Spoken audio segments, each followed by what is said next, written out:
All right, here we are. Nathan and I were about to go on a backpacking trip, and this is the back of my rig. Got Sasquatch chasing the Jeeps, and inside we have two backpacks.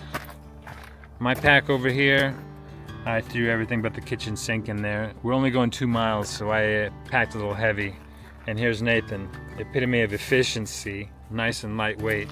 I anticipate I'll be dumping some of my stuff over onto his pack, and we're on the way in. That's how it usually goes. We're getting in some pretty remote country. We're gonna go, yes, we're going to the end of a logging road that's washed out, and then we're gonna cross the creek and then continue on the logging road on the other side. It's really washed out. Like, the average person would not want to go where we're going. But that's why the Bigfoots would be there, and that's what the data says. So that's where we're gonna go. So Nathan has done his analysis of reports and terrain features, and we picked this location as a probable Sasquatch hangout. So we're gonna hopefully go in there and find Sasquatches that are not happy to have us there, and we'll be able to get some good audio, hopefully some thermal video also. All right, we're about ready to head out. We got about, what, an hour drive or more to get into the general area, and then we're gonna park, and then we're gonna hike in for the evening. The biggest obstacle we gotta cross is the washout. So if we can get past that by dark, we should have you free and clear to get into the area that we've selected to camp. With the reports on the periphery indicating passage through, up and down, hopping from one side of the valley, cutting the valley on the bottom and going to the other side, we are hoping to get into an area where these things hold up to get past like the hunting seasons and other times of high human traffic. So yeah, got a little bit of a drive yet.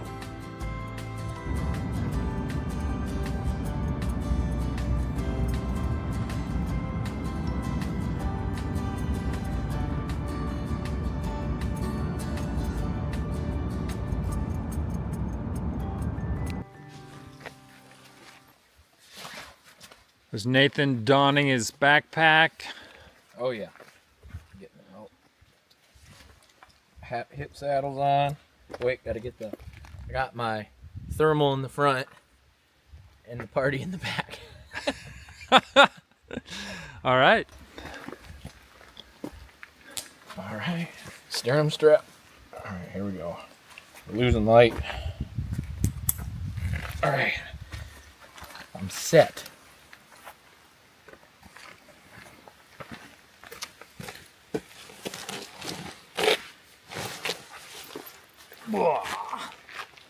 I got too much stuff.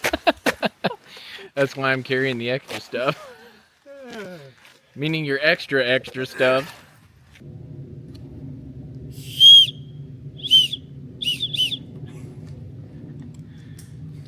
Okay, I'm set. This is the part where Kirk puts more crap in my backpack for me to carry. That's his stuff. So. Hey, my pack weighs more. Not anymore. All right, let's do Here this. we go. All right, so here's the washout. Kirk, what are your thoughts on crossing this nightmare? It's gonna be interesting. It's gonna be fun. Especially with the backpack on. Yeah, here we go. Here goes nothing. We don't have time for that nonsense.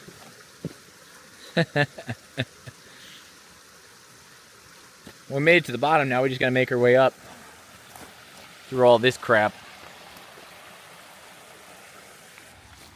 We've crossed, and now it's just getting up to the old road grade. We don't know how overgrown that is, but we're on a pretty clear path. It's just hasn't been really used very well.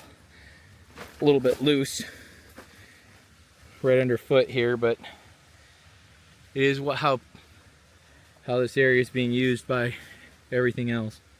So we're almost there. That was not easy. What? Going down this near vertical face wasn't easy? No. I'm alive. And in one piece. So now there's the road bed. And so now we got to head in. Now that we're all super sweaty and dirty. That was great. Right, Kirk? Yeah, just great. I'm hot. But it's worth it. We're going to have something happen. Well, it's fun anyway. It's an adventure, man. We're trying to make sure we don't have to set up in complete dark, hopefully, but we probably will. But temperature's dropping fast. yeah. Yes, it is. It's supposed to be in the 30s tonight. Upper 30s. Yeah. Good down bag makes all the difference. So we'll still be toasty, but we're gonna keep on trekking until we find something that tickles our fancy. Oh, this looks good here. Typical Kirk. So we're still on the road, and our goal is to kind of just sneak in. Not that we can fool anything necessarily, but you can get lucky. And we're just slowly creeping our way in. We're gonna set up, make a bunch of noise, and see if something responds. Make a lot of noise once we get to camp. Yes. To draw something down to the camp. We're camping out below a bench to see if something will come off of the bench or along it and interact. So we're losing light now. We'll check in once we get to camp. I think we lost light. Oh yeah, we've lost the light.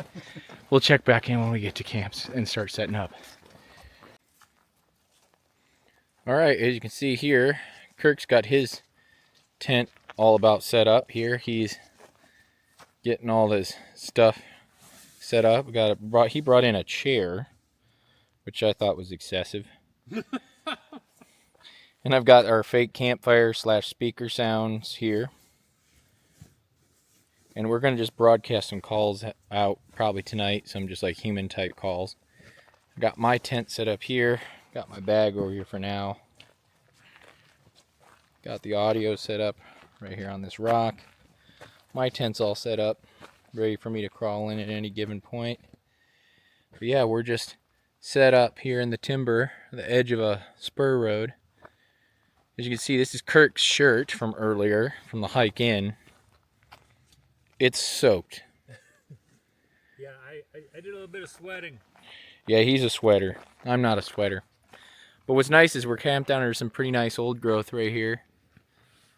And some dark timber all the way around us. Really nice to be out where we are in some dark timber. And there's the skid. So hopefully we draw stuff down that's going to be upslope. The valley's down below us.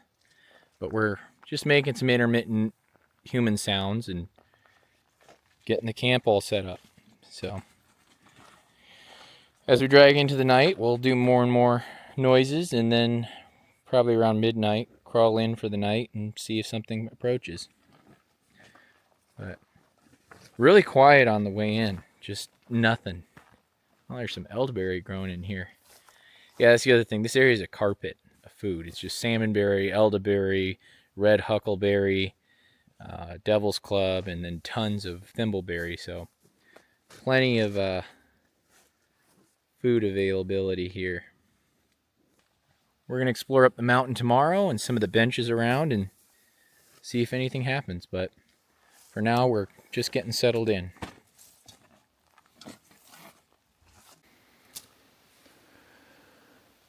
Here's Nathan putting out his audio Recorder.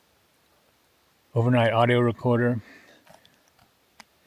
We're about 25-30 yards away from camp, and I've got mine in the opposite direction. So anything that comes in either side, we should get it recorded. Of course, we would like them to do some loud vocalizations that both recorders will pick up easily. But we don't always get what we want. Unfortunately, this is one of those things you just take what you can get.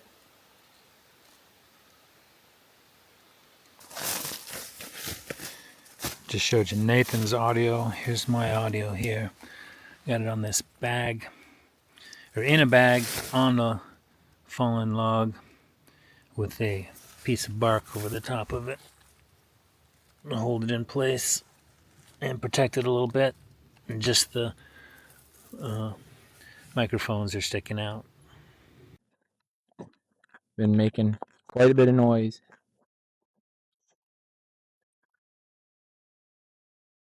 What you might have heard. Well, yeah, I did hear. We earlier heard some owls, but I did hear what might have been two distant knocks or gunshots or something, and then some stick breaks closer to us. But I don't know. It was very, very distant, whatever it was. It's a possible mumbling. Yeah, I heard a low rumbling sound that kind of reminded me of like groaning or something. So I don't know. We're gonna find out on the audio later when we get home. We can review everything. But for now, it's just sit back and wait. So I and Kirk were sitting here in camp, and we were just talking about stuff. I was raging about something.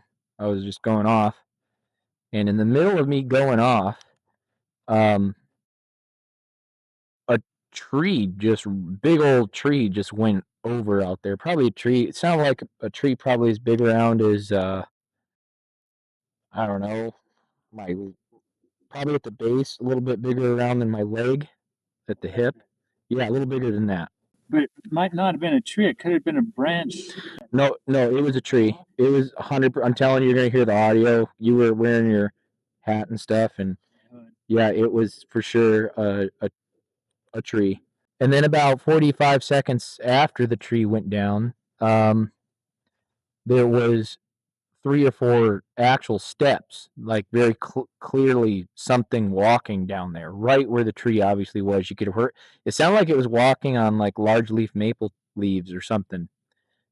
Just very clearly steps on dry, large leaves. And I heard the steps move. I can't tell where they moved, but I heard them. It was like crunch, crunch, crunch, and then there was some stick movement and a couple things. But yeah, we carried on behaving normal. We're still just kind of casually talking, being normal. But yeah, that was interesting. Action's picking up though. Yeah, This is pretty dang interesting. and this is right the area that I was thinking stuff could be happening. And it's not like we can get in our car and leave. Yeah, no, we hiked in. We're We're in over 2 miles in from the washout area, and so we're riding this baby out. for sure. And it'll be interesting to see what, if anything, happens throughout the night. But yeah, it's possible we took something off and it came in and it let us know, and hopefully it's surprised by our indifference to the whole situation and just get further escalates. That would be the ideal situation. Yeah, because we're not leaving. Almost think we should escalate the raging, because that's what it seemed to react to, because it was right at a point where I was getting I was talking about something that was frustrating me quite a bit, and I was getting a little louder than normal, and that's when it happened. Yeah, you were projecting human emotion into the woods, which we were doing deliberately to try to and I think that make stuff happen. makes us even more interesting. Yeah, The fact that what are these people doing out here in the middle of nowhere? They don't have a vehicle. they're obviously not hunting. Yeah, and then they're talking loud and emotionally like that. It definitely. I mean, it's a human reaction, or we react that way when we hear people yelling and projecting emotion. We stop and we pay attention. And I think the same thing happens to Sasquatches when they hear humans yelling, projecting emotion, that it increases their interest in us in that situation. Now we just got to hope for it to keep happening. All right, well, we'll check in with you guys later if anything else happens, but we captured it on audio and it'll be included in our video. Strap it to your shoulder strap of your backpack, and every time you go in there, film. Then we can have more than a conversation about it.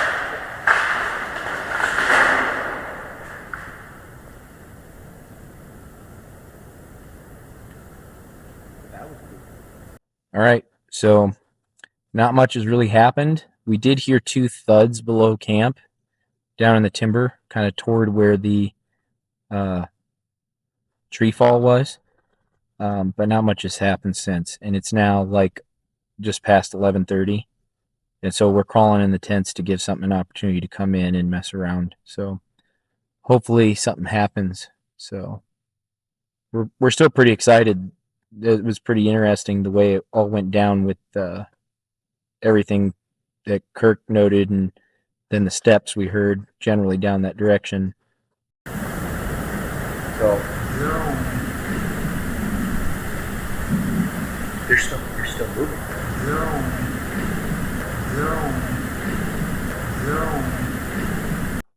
Hopefully something comes in, messes around. That'd be awesome. I got my handheld thermal here, and we got audio recorders around the camp, and we're going lights out. All right, so it's morning. Kirk has been kind of off and on, still napping. When we went to bed last night, we did hear, after the tree fall, we heard some thumps. And then throughout the night, I heard pops, snaps, and breaks from down in the timber that direction.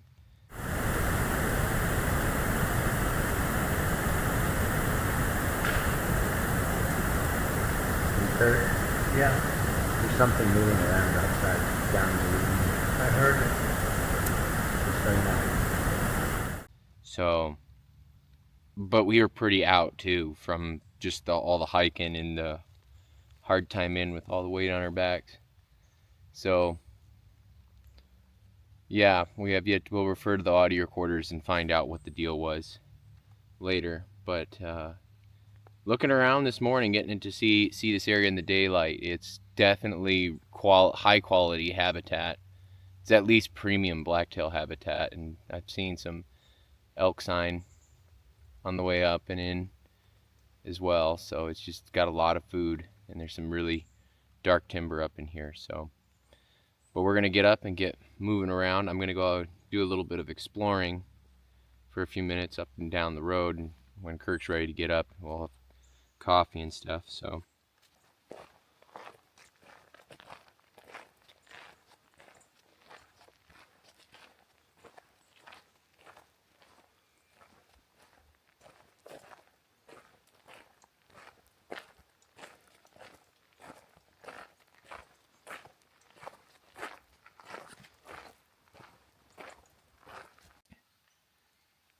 yeah, right there, and it's still got fruit on it. And if you look, like over there, there is more elderberry, and you can see there's one broke off right there with a leaf hanging and twisting around. So I got a feeling that that's bear sign for sure. Getting to that one. Didn't quite get to this guy right here yet, this plume of berries, but he got over to that, so we're going to go over there and check out the damage. Alright, so we're on this side now, and you can see it's bitten off up there. And then if you look right here in front of me, all of this plant is bitten off right here, all the way around. All the stalks that would have been fruit bearing. And it's very fresh. You can actually see there's leaves still laying on the logs here. This happened not long ago. Here's another one right in front of me. So this is a great example of bear feeding behavior. Right here you can see the branch is still tied up in the stalk. But what bear like to do is they like to get a hold of it, bow it down, and then they clamp their jaws around it and they scissor. They will scissor their way through it a little bit. and then break it the rest of the way off, stripping off this side. And it's pretty common all throughout. But yeah, sometimes you can see their claw marks on this stuff pretty clearly. Sometimes you can't. Depends on if they were able to get behind their toes or not. But yeah, very clear bear sign here. That's cool. Again, still alive. This is very fresh. Past few days, week. Again, he just tore this whole thing up, taking off the fruit. So really neat. So and like I said, there's just tons of food. So like all this is raspberry and blackberry. So it makes perfect sense. Okay, this is Kirk. I'm out of my tent now. I'm up and awake. Nathan's off exploring somewhere. And over here's my shirt that was all sweaty last night, and now it's completely drenched from the rain. It's nature's laundry. So I look forward to that drying out and wearing it again. All right, as soon as Nathan gets back, we'll throw some breakfast together and then start exploring. So after all that work of bringing in that chair, he left it out in the rain and it's soaking wet now. So none of us are using it. But it's just holding items. It's a storage area. Yeah, so it's a glorified gear holder is what it is now. But yeah, we're just set up here in camp, and Kirk here he's running the BioLite stove to heat us water so we can have coffee. So that's what our plan is. We had to find the wood under a big cedar so it's dry. Yeah. If you go out and find a big enough cedar that has a big enough umbrella, right at the base of it, you'll find dry wood. Yeah, usually. Dry enough to burn. So we found all this kindling here, busted it up, and it runs the BioLite. The BioLite actually generates a moderate amount of electricity for small items. And it pumps that juice out into a USB format. And it also provides power for its internal battery, so that way you can use the blower to help fuel or drive oxygen to the fire. So yeah, we're just gonna make our instant coffee here. Yeah, there's our little cup. Tumbler. Yeah. BFRO expedition. BFRO. Yep. Tumbler, and got our Bigfoot silhouettes on there. This is my favorite Bigfoot silhouette because that actually looks like a Sasquatch. And yeah, those are the expeditions. Pretty cool. We made these. But yeah, we're gonna have our coffee, and Almost boiling. got almost boiling water here. I think that's probably hot enough, actually. And then we're gonna pick up all of our stuff and head down that road down there and go exploring. And find a water source to use the filter over there, because this is all the water we have. I'm excited to get out and explore this road. It goes for quite a ways.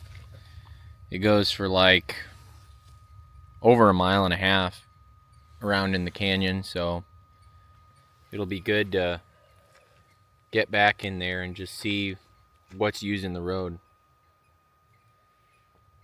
See if we can find trace of whatever visited us last night. But this is a good time. The rain's quit, which is nice. We did have rain at about 1:30. It started up or something like that. Yeah, a.m. Yeah, and then it went on till about 7:30. So we're gonna get packed up and get going.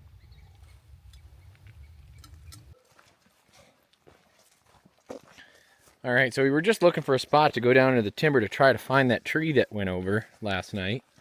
See if we can find tracks or any indicator of what did it, or if it was just natural fall or something. A bunch of coincidences happened. Okay, so yeah, our camp's down there, but we're gonna cut in here, try to get in here and look around. Once we cross through all this brush and get on the platform, I'll connect back here. So check this out. We got a big cedar next to a hemlock that is using this thing as a windbreak, and they're growing right next to each other. This is a huge set of trees here. And then these vine maples. Yeah, growing underneath. And then out that way, there's an even bigger tree. That one's one of the bigger trees I've seen in a hot minute. That thing is big around, it looks like as a car. So we're gonna go down there and you'll see Kirk next to it. Wow, that thing's huge. Like, it is just grossly massive. Looks to me easier walking down here too. So this is approximately where we heard last night the thuds coming from that were after the tree fall. And our camp is actually right up in that gap through there, through that opening. So whatever it is, seemed like it was coming from in here. The duff is kind of soft enough and springy enough that we don't know we're going to find any prints, but hopefully we can find some down here. Like, I can't even tell hardly where Kirk walked. Just in a few places where it's all scuttled. Oh, here's a game trail. Yeah, right here. Look at this track. Yeah, I'm coming. But there is a very prominent game trail right here, just cruising right through, going right up by this tree.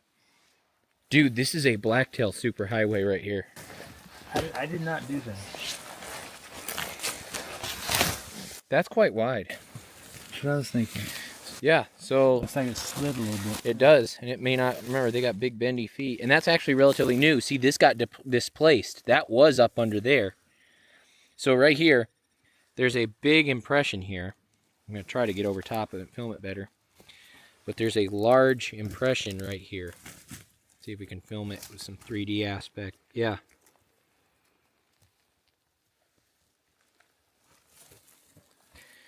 And right here, yeah.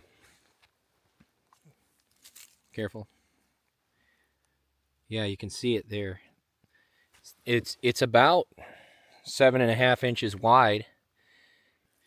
It displaced, and this is very fresh because this has still got mud on it.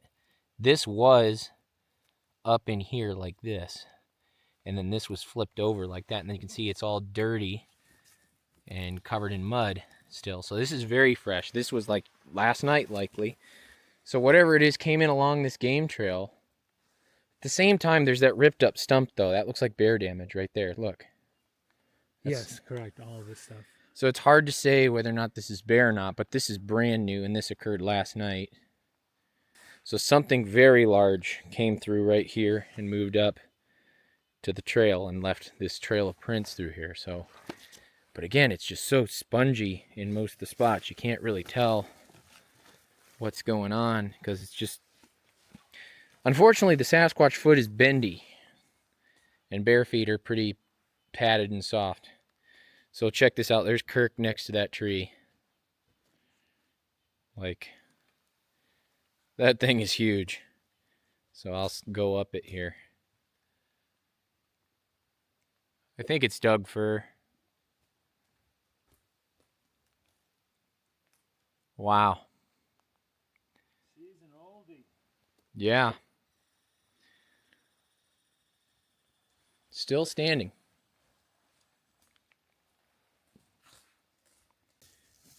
All right, so Kirk just found this very large impression here, and it's just completely mauled the ground along this game trail. You can actually see the whole impression here. A lot of weight applied across. This impression's like 17 inches by 8 inches. It's quite large.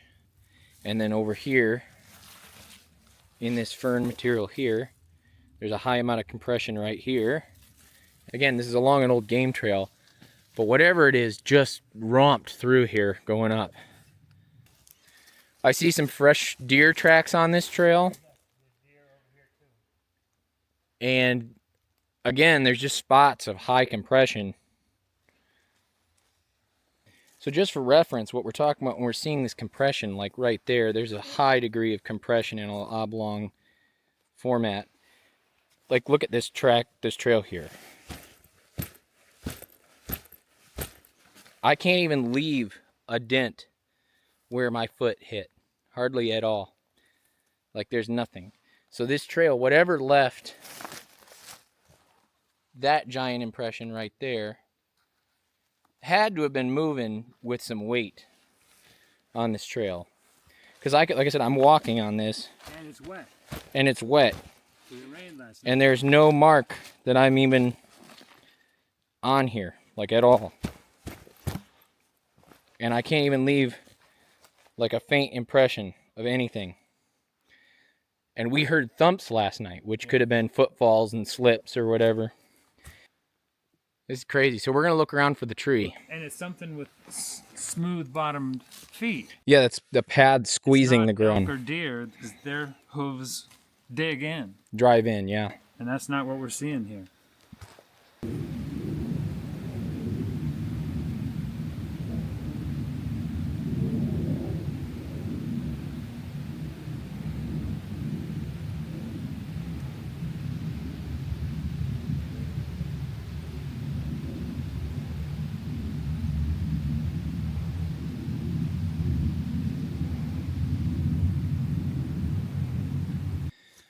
We're up a remote section. You can see there's rock ledges right above us. We're watching for cats the whole time. Saw a lot of really big cougar tracks coming in. But here we found a really nice little breakaway where you can see way down in the valley here.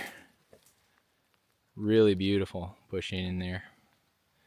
Just absolutely gorgeous remote territory. And this ridge here goes up to another area that we're going to explore in the future. We're going to come in from the backside because there's no access, but this ridge on the other side that rises and runs up. We're now, the bench is down below and our camp is wrapped around the knee down here, but the bench is below. This valley shoots up to the top to some alpine areas, and that's where we think the Sasquatches are spending a lot of the time, and this is just a natural confluence up and down, and so that's how we're throwing sound up to draw them down. That's a big tactic in trying to instigate something to happen. So yeah, it's taking these little things into consideration, looking at the different stages of growth of forest, looking at the construction of basically the topography and understanding how animals like to use topography, and then looking at the reports to get some kind of inference on their behavioral aspects, which we have some very telling reports that show us some behavioral, basically patterns and tendencies of Sasquatch. So Holy crap. Oh my goodness, it's 360. wow. Why is there not a fire ring here? Kirk, what do you think of this area? Oh, this is so money. It's like so money. As Bart would say. Okay. So, earlier we were trying to explain why we chose this area. You've got some really, really remote stretches back up in there. It goes to nowhere. Basically roadless zones. There's almost like no roads into some of these stretches. Old growth canopy takes over right beyond us here on the valley here. And reports funneled down to the lower valley area down below, toward where, where river valleys and civilization kind of pick up. So this area is a haven during hunting season. It's so remote, so hard to get to, and beyond this section being no roads, no access, people don't want to go hunt stuff here because they can't drag it out. It's very difficult to get it out. When you say haven, you mean haven for the Sasquatches? Yes, it's a haven for most animals, actually.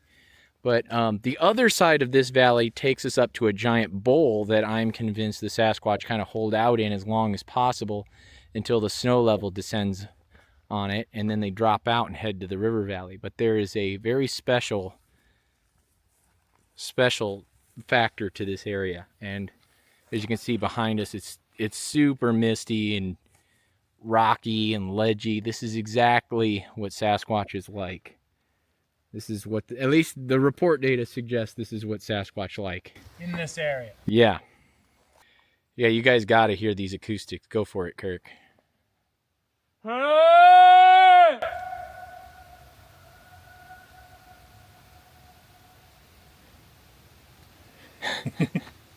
Sounds like I'm over there. Sounded like you were over there and then over there. Got audio in case we get a reply.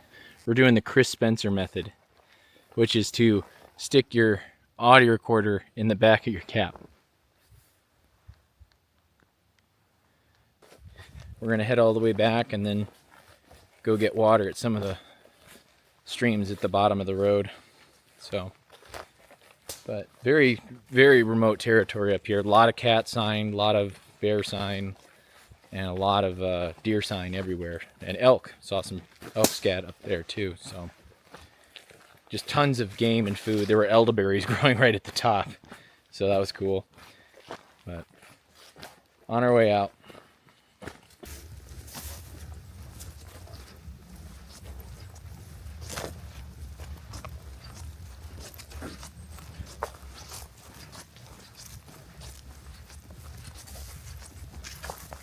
So we crossed back through camp after walking back down from that skid road, because now we're heading down to go grab some, to get some water to filter for the camp. So we're just gonna head down and get that water and then we'll head back up. But keeping our eyes peeled along the way. Got our thermals on us the whole time. We're watching below the timber, just monitoring what's going on. Gonna explore a little.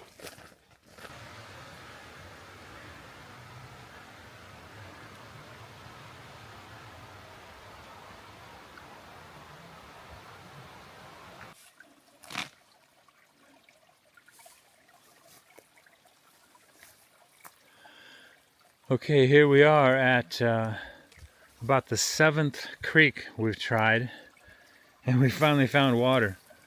All the rest of them were dry. There's some big creeks on the map, but then we found this little tiny side stream, and it has water. We're only about like 2.5 miles from camp, but We're more like a mile and a quarter. I'm going to call it 10. Okay. So it's going to be uphill. It's going to be like 20 getting back to camp. Anyway, we got water. So we're going to fill up our water reservoir. You fill that sack with water and then you attach the filter to the bottom of it, and it's gravity fed filters for our water.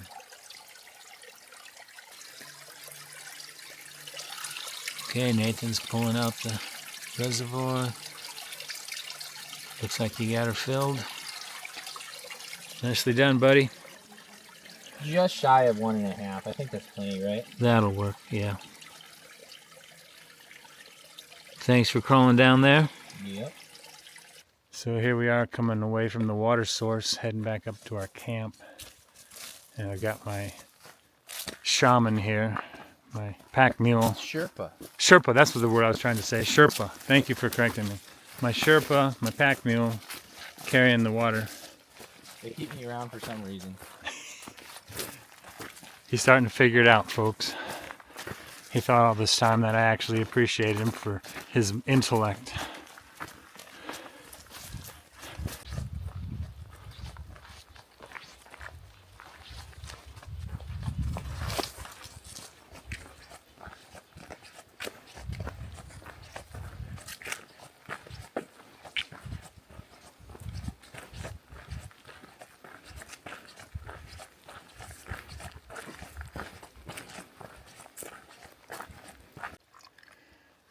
So here we are, we got the water bag for the filter system back to the camp. We're hanging it on the chair that Nathan scolded me about bringing, but it sure is proving useful. I just had to get that dig in there. And now here's the plastic water bottle that we're filling, and it seems to be draining out pretty quickly. It's a pretty good filter. It's working great. Oh yeah.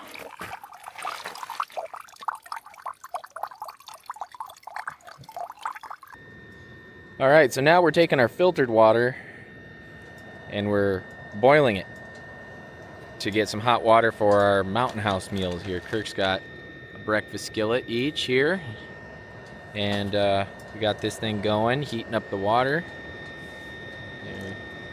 Yeah, we're getting close. Almost boiling, But yeah, I'm looking forward to this after all the trekking we've done today. We did some miles. But we got our fuel here for burning up. It's soaking wet out here still, but the surfaces are starting to dry back out. But we're gonna recuperate a little bit, get rehydrated, and eat some good food and formulate a plan for tonight. So I've already wolfed mine down, but Kirk, how's yours? It's really good. I'm enjoying it. Gluten-free. Warms you up too when it's cold like this. Oh yeah. Temperature just dropped like It's getting cold. crazy. Yeah. It's supposed to be in the mid-30s tonight up here.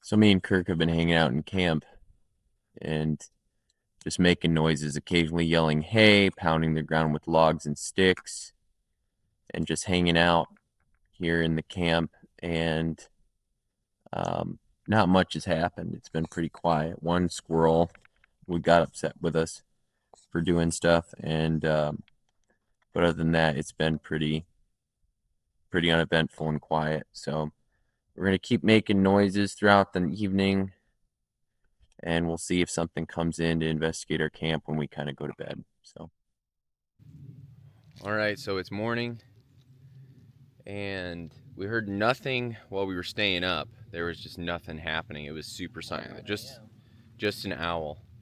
And then at 1 a.m., we crawled into bed. We crawled into bed at midnight, and then at 1 a.m., just pops and knocks and sounds and branch breaks and weird little sounds, animal movement, everything.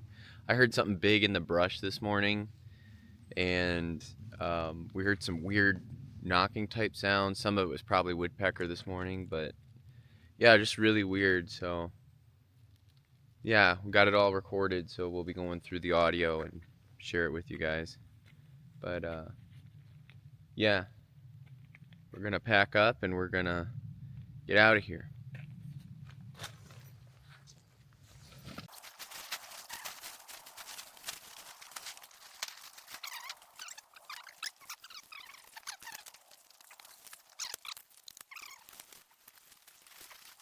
All right, so here we go.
We're on the trail out back to the creek, and then we got to cross the big creek ravine and back to our vehicle.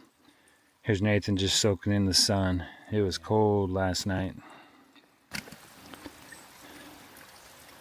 Feels good.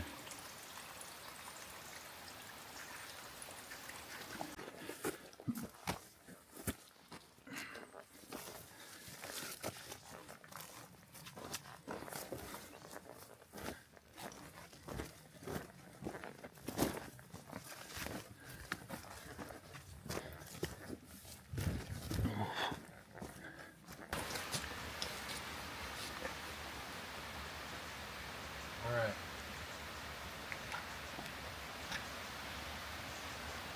So, this is where it gets sketchy.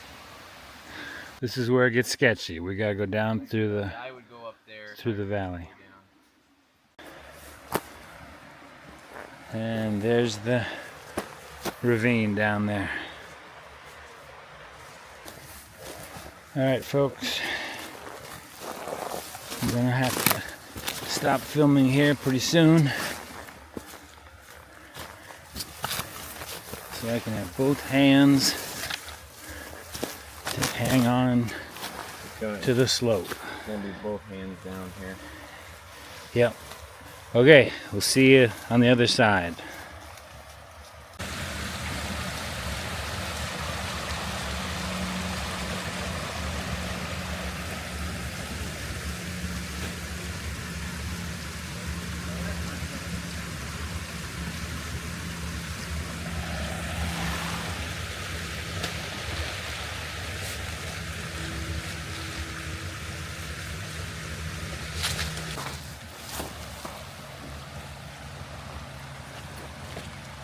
This is always the tricky part.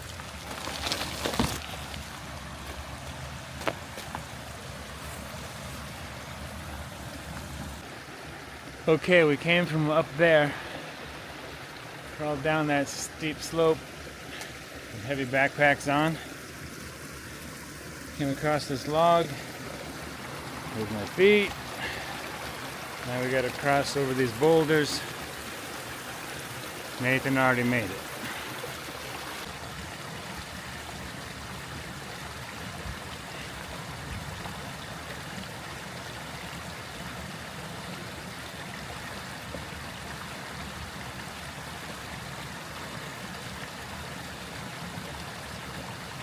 Nice.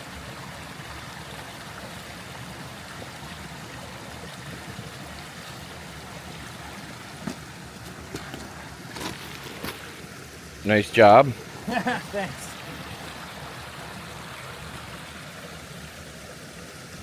Ah, it's pretty up there.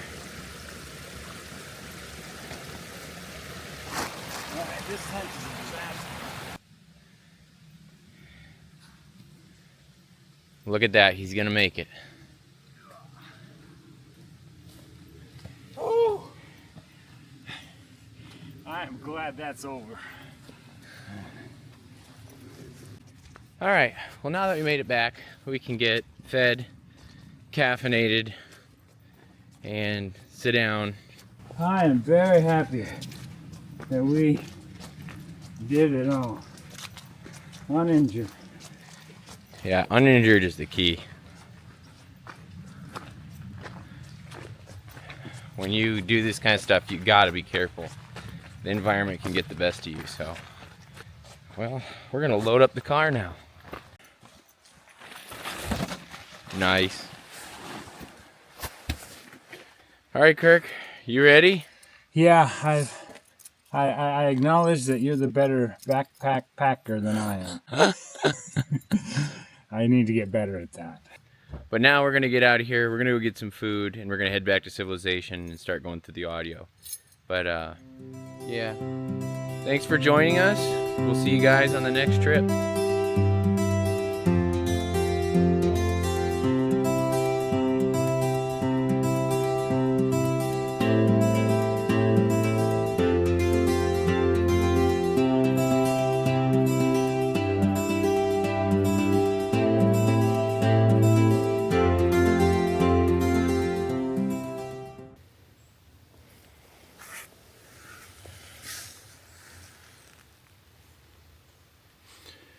We captured this local member of the wildlife.